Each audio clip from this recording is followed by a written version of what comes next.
Même les profs de maths ne savent pas que 0 peut être égal à 1, donc je vais te montrer pourquoi est-ce que c'est vrai et tu vas voir, c'est trivial et facile à comprendre. Déjà, on va repartir d'une chose que tout le monde connaît, qui est tout simplement que 0, eh bien, c'est égal à 0. Jusqu'à là, c'est logique. Ensuite, on va dire eh bien, aussi que 0, c'est comme si c'était 20 qui est soustrait toujours à 20.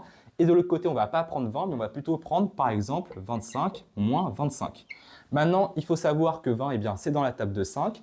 Et on va avoir 5 fois 4 qui est toujours donc soustrait à 5 fois 4 qui est toujours 20. Et de l'autre côté, 25 c'est aussi dans la table de 5. Et là c'est encore plus facile, c'est 5 fois 5 qui est soustrait à 5 fois 5. Maintenant on arrive à l'étape la plus difficile parce qu'on va devoir factoriser des deux côtés de l'équation étant donné qu'on a une soustraction de deux multiplications.